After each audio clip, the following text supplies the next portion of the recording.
He visto muchas heridas, pero esta fue malvada. La paciente fue golpeada por un conductor ebrio mientras cruzaba una concurrida intersección en el centro de la ciudad. Un accidente tan absurdo y prevenible. Ella se presentó en la sala de emergencias con una herida terrible. El automóvil había estado yendo por lo menos a 100 kilómetros por hora cuando se apagó esa luz roja, lanzando a la joven hacia la esquina de un contenedor de acero. Donde había estado su rostro, ahora solo podía describirse como una hendidura. Sus ojos, nariz y boca fueron destruidos. Su estructura ósea facial se desintegró. Solo un charco suave y pulposo de tejido dañado y sangre quedaba. Milagrosamente, su cerebro estaba completamente ileso. Me recordó un suicidio fallido de escopeta que había tratado años antes. La alimentamos por tubos a través de lo que quedaba de su conducta nasal. Llenamos el agujero de su cara con gasas. Ella permaneció fuertemente sedada toda la noche. Había una energía nerviosa y culpable zumbando en la habitación. ¿Estaría agradecida la paciente por sobrevivir? De cualquier manera, ella se había estabilizado.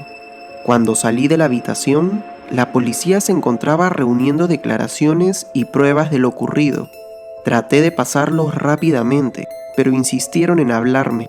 Les dije que no sabía nada sobre el caso, además del alcance de sus heridas, pero los dos oficiales tenían una mirada lamentable en sus ojos. Me sentaron. Me entregaron un documento de identidad. Era de mi esposa. Ella es mi esposa. La paciente sin rostro. Me pierdo en el tiempo. Unas manos me sostienen. El piso evita que caiga en la tierra mientras yo grito y grito. Nunca me había sentido tan débil. Demasiado débil para protestar contra los oficiales que me llevaron a casa. No puedo hacer nada más por ella esta noche.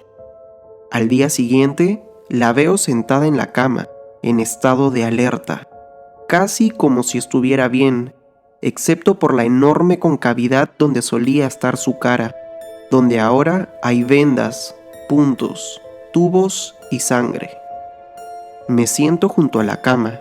Se derraman tantas palabras, explicaciones, pronósticos, lamentaciones y promesas. Ella está muy quieta. Sé que está escuchando y entiende. Noto un bloc de notas en su regazo. Hace como si estuviera escribiendo. Un bolígrafo. Ella quiere comunicarse. Excavo alrededor de los cajones y encuentro un bolígrafo con la marca de una compañía farmacéutica que fabrica antiácidos. Lo coloco cautelosamente en la palma de su mano. ¿Qué dirá? Mis ojos se clavaron en las páginas, esperando sus palabras. Por solo un segundo, mi compañera de los últimos 13 años deja que la punta del bolígrafo toque la página, pero ella no escribe. En un movimiento decisivo, rápido y elegante, gira la pluma hacia adentro y la hunde con todas sus fuerzas en su yugular.